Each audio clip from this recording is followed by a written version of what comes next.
Hello and welcome to What's My Tagline? I'm your host, Carol Flagg. Thanks for tuning in today. On this show, we put our microphone in front of a variety of industry experts to understand the factors influencing messaging, branding, and reputation in healthcare.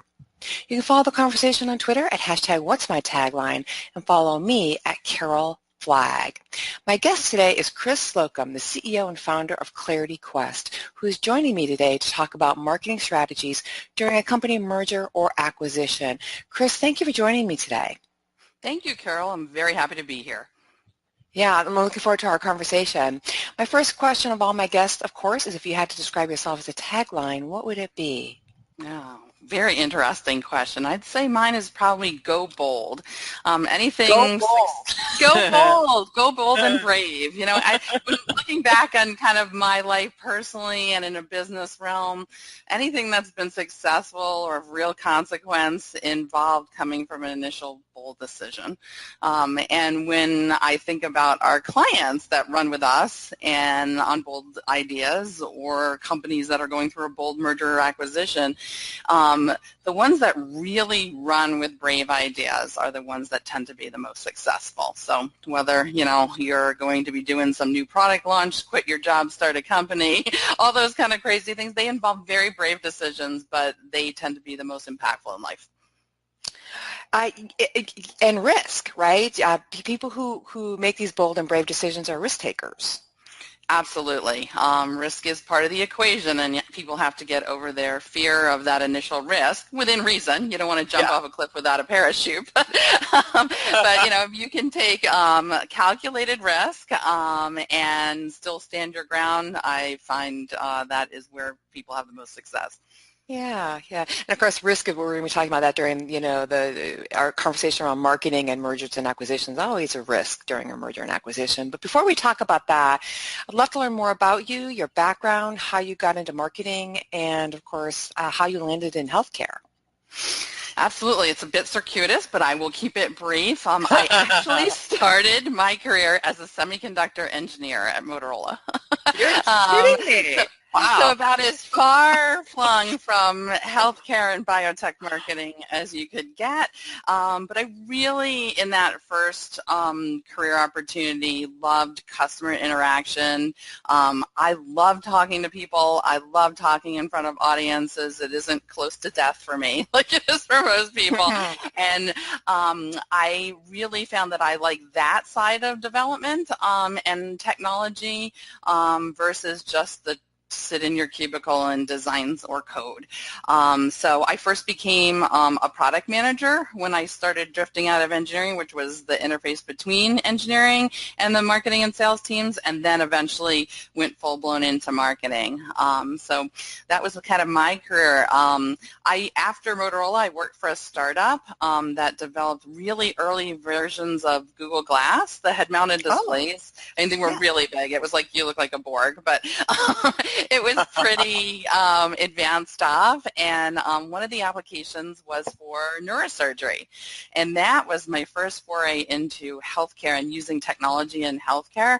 And so when I started the agency, our very first client was in the medical device field because it was the recruiter who started the company who got me into the head-mounted display company. So very West Coast, you know, everyone knows everyone kind of thing. And so that kind of just fell into that because he knew me from recruiting me into the display company, but knew I knew healthcare side of things. And then grew the healthcare side of my knowledge base and the business from there. You know, in my long career, I don't want to even say how long it's been, but it's been a long career in sales and marketing. I've never met a marketing person who was an engineer, ever. We have a few at our agency, and that's what I think makes us really unique because we can kind of combine the left brain and the right brain side of things. What's really tough, when I was a marketer working for companies that were on the tech side, it was really hard to find agencies where the people could come in and understand a very complex topic, and that's what led to me starting the agency. And your agency, I don't know if specialize is the right word, but you work with a number of companies and their marketing strategies during mergers and acquisitions, which is obviously a lot going on in the healthcare space, in the M&A space. How did that develop? It actually developed, as many things do in agency world, out of a real-world need. We had a data center company that was acquiring a smaller data center company, and one of their verticals was healthcare, but they had other verticals as well. They had defense, etc. And they needed a plan put together that could combine both companies in a very efficient manner. And so we developed the very first M&A playbook, we call it, for that company, and then have evolved the process as we've worked with other companies that are going through the same transition process.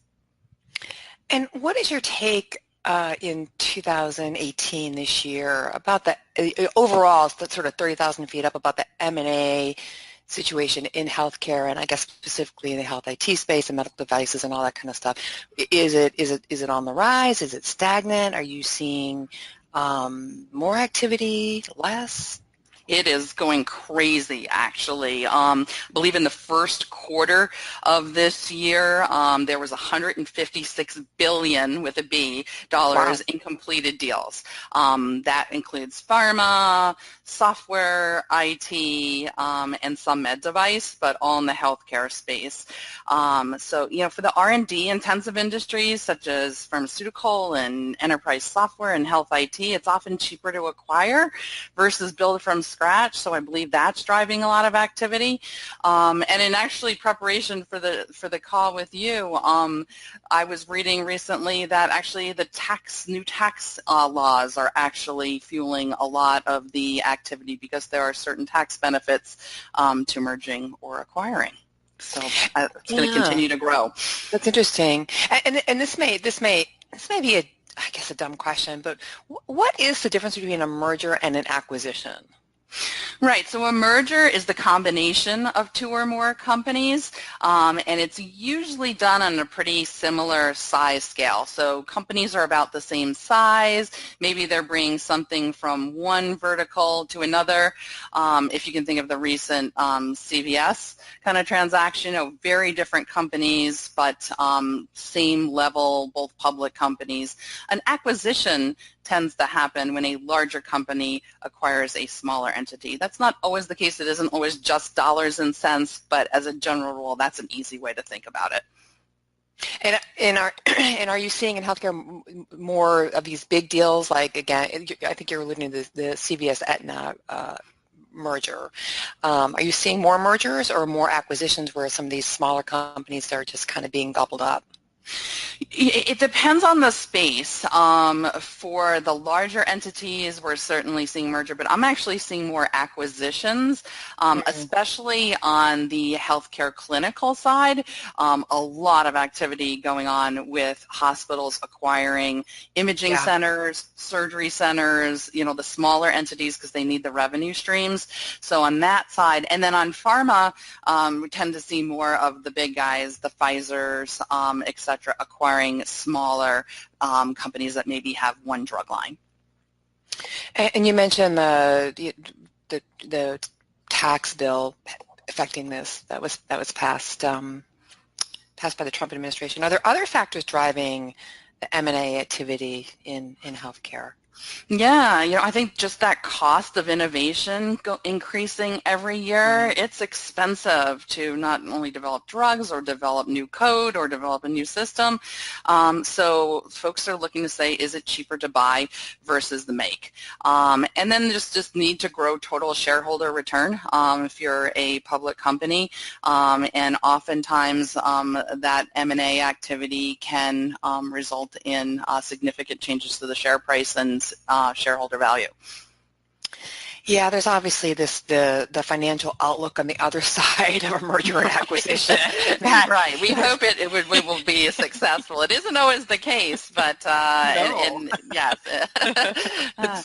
It's not. So before we talk about sort of this, the successful marketing strategy that you developed and work with companies, just like to get some feedback and your take on where companies go wrong. Obviously, when, I'm sure you've actually had to maybe bail out a company strategy here and there along the way. So before we talk about how the right way to market your way through an M&A process, let's talk about where do companies go wrong. Absolutely. And there are many paths to go wrong. KPMG has estimated 83% of all M&A fails to produce any benefit. Wow. Yeah, 83%, right? Wow. So you would never guess that with the amount of activity we were just No. talking about, right? So where we've seen folks go off the tracks, and I'll mostly speak from the operations, marketing, and sales, and not from the finance side, because that's not my bailiwick, but from the operations and marketing side, there's two main reasons why I think things go off the rails. A is giving operational teams little to advanced warning that the event is going to occur. Now, sometimes this has to be a small horizon event due to confidentiality. It's really tough when they're public companies. There are rules around, when you can let other people on the team know. But even in private equity deals, we see little to advanced warning. Like 2 to 3 weeks before the event's going to happen, it's like, oh, put together the entire plan. Wow. And the launch, and so it has to be very, very quick. And if a team does not have a playbook or template already in place, it's almost impossible to do it well in a couple of weeks. So if you think your company is ever going to merge or acquire, you should have a strategic and tactical plan and playbook to outline the areas that need to be addressed. So you could hit the ground running with little to no advance notice. So that's one area, the little notice area that tends to derail efforts. The second one is companies that truly never integrate all the entities, right? They do a merge or they do an acquisition, and then they let the businesses operate as separate business units. Without a real strategic plan around why they're doing that. I mean, there can be legitimate reasons for why you're doing that. Maybe the companies are in different countries, have different rules, different regulations, and you have to keep them separate. But we see a lot even within U.S. to U.S. or U.S.-Canadian mergers where there's really no regulations holding up things. It's more company culture. And so we see that happen a lot, and the fiefdoms remain. There's no economies of scale. They merge the books and they merge the finance, and that all looks great, but they never merge the sales, the marketing, the operations, so they're not getting the economy of scales on that. And then customers are confused about the brand message. Analysts are confused about the brand message. People are like, oh, is that your company? Is that you'll see the XYZ by ABC company for a really long time in the brand messaging. And so everyone's confused. I'm sure as you see it as a media person, Carol, you'll say, is this the same company? Are you guys on the same team? And people often aren't even speaking the same language. And that gets really confusing to the audience set. Yeah, and no matter how well written the press release is, it still doesn't untangle the confusion. Do you know what I mean? Absolutely, and how often do we pay a real deep attention to a press release? You'll see it, you'll go, this is interesting. If it's at an NCBS, yeah, that sticks in our brain because they're big companies. But if you're a mid-level company, mid-level health system, people are going to see it. They're going to forget about it 2 weeks later unless you continually remind them with a consistent brand message. It's so interesting that the first that you point out, which is sort of this quick timing. I can understand, with a merger and acquisition, that need for sequencing. You don't want people to bail. You don't want them to leave. You don't want them to think, create any sort of fears around a merger and acquisition. So that idea of you should always be prepared for that, because that's, as a company, that can happen. Obviously, you can be bought out and whatnot. The second, the culture, I've certainly perhaps maybe dealt with a company here and there where I've sort of seen that. You're right. It's two different marketing, two different sales, and again, everybody's really trying to protect their territory. So I can see where that would be that would be problematic. If you're just tuning in, you're listening to What's My Tagline, and my guest today is Chris Slocumb, and we're discussing marketing strategies during a merger or acquisition. So Chris, you've mentioned obviously areas where companies can get off track during a merger or an acquisition. Let's talk now about your strategy, your marketing acquisition strategy, the right way to do this. Walk us through that. Yeah, so we developed here at ClearRequest a 4-step process, trying to keep it simple as some of these larger M&A can be, but a formulaic framework to follow, because that can really be the silver bullet to keep your company on track when there's a lot of different moving pieces happening. It can get very overwhelming, especially leading up to the actual event. So step 1, we have a 4-step process, and step 1 is pre-announcement. That's with as much time as you can give your operations team in advance of the event, having them put together key messages that will be part of both internal and external communication. What we see a lot of times is folks forget about, you have to internally communicate this. What is this going to mean to your employees, right? Are there going to be layoffs? Are there going to be change of geographic headquarters or location? So really keeping everyone synced and notified and up to date in the internal as well as the external audience. And the external audience can include, usually people remember to tell their clients or their prospects, but they forget about their media partners or their analyst partners or software partners, right? So it's making sure you have communication to all the different personas that are in your ecosystem before the event's lined up. And then there's branding considerations. Are you going to go out with a new name? Are you going to go out with new identities, new logos, new artwork right out of the gate? Is there going to be a new website, or is it just a splash page? There's cross-functional team involvement. How's marketing going to work with sales as we go forward? And then, of course, anything that has to be done with the website and social media. That's a lot of the pre-announcement work that has to get done with as much lead time as feasibly possible before the event. Then step 2 is actually planning for the day 1 event, the go live day, we call it, right? That's when the transaction is going to be announced to the public.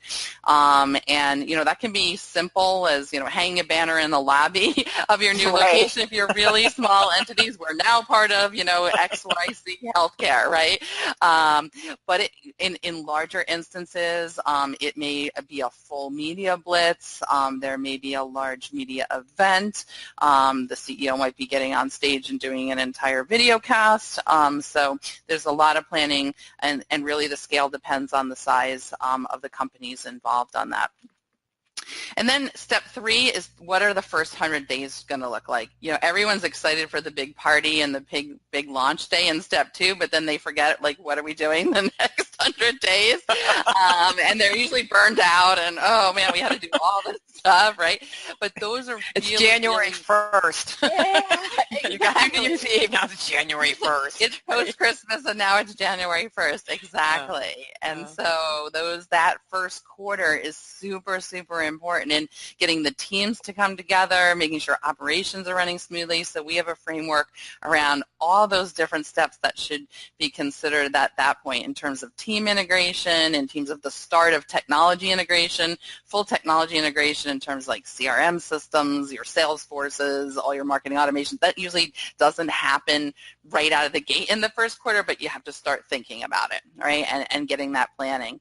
And then finally, the step 4 is the day 101 to a year post-acquisition. What are all the remaining things that have to happen, that are usually happening, and are you making a phase, for example, a phase transition into new branding? Oftentimes what we'll see is companies don't launch the new brand unless they're really large entities on day 1, but they're launching it over a period of time. It might be XYZ by ABC company for a while, but then they're going to merge in new entities, new branding, and that event kind of is a secondary event that happens in that step 4 phase. So we kind of plan for those things in our framework as well. I can see the engineering in this. It's a little bit, yeah, so the person who developed this with me was also an engineer, so she and I probably have our hands step on it, but, you know, that's if you're a market, there's certainly a creative side to this, and there's fun side to this, and the launch is fun and creative, and they're shooting T-shirts out of cannons, and like fun things and creative things as well. There certainly needs to be a creative bent to it, but we found if there's not a process to follow, and we certainly brought our project management mentality to this, because if you follow a project and you have a timeline and everyone knows who's executing what on the teams with all these new players, then it tends to go off smoothly. And then management can also get in there and make hard decisions regarding personnel when they see the load of work that has to happen. Oftentimes they'll say, oh, we're going to get economies of scale, we're going to merge the teams and let go of 3 or 4 people and save all this money. But then they see the work that has to be done, and we've seen them come back and say, oh, okay, we have to retain a couple more people to get all of this done in time. Get all this done, right. So this blueprint, or and I'll use blueprint, that becomes the plan of action for everybody. And I'm sure things change along the way, but for the most part, I would think people and companies, just having a timeline and all these objectives that they're supposed to achieve for everybody, that certainly makes everybody more comfortable during a merger and acquisition, which again, I'm sure is a very tentative and scary proposition for a lot of folks. Things do change, especially in steps 3 and 4, and luckily in the digital world, nothing is written in stone, so you're able to go in. And we do A/B scenarios, too, because oftentimes they're thinking out and like, oh, are we going to merge our marketing automation system, or are we going to do something new? So we have placeholders around those decisions, but at least people are thinking about it proactively versus it hitting them later and saying, oh, we didn't think about this, or we had a licensing contract coming due and we forgot about this. So before we wrap up our conversation, we've got about 4 or 5 minutes left. Let's talk about a couple of use cases, if you can, where you've implemented this 4-pronged or 4-step process for a merger and acquisition, and what happened with the implementation and the results. Sure. So I'll give you 2 examples.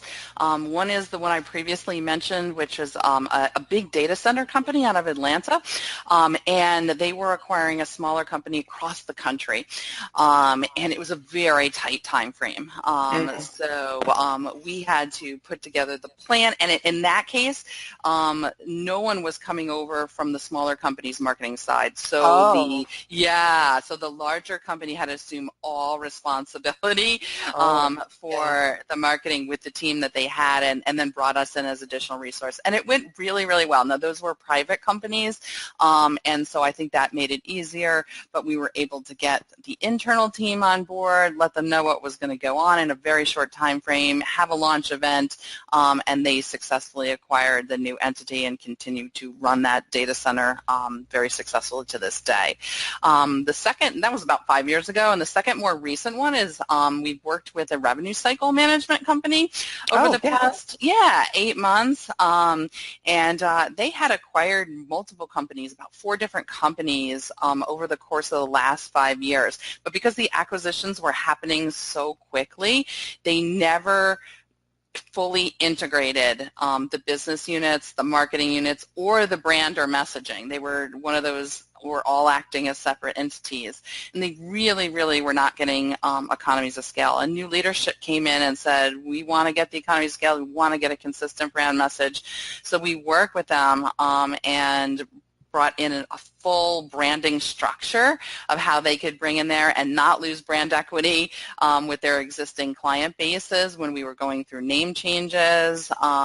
Did it all ripped the Band-Aid on that one, did it all swoop with a big event, and now continued work with analysts, and they're like, oh yeah, now you're the, like you call Gartner, like, oh, you're that company now. So we're really continuing to reinforce that message with media, with analysts, with their customer base, and that's been really, really successful.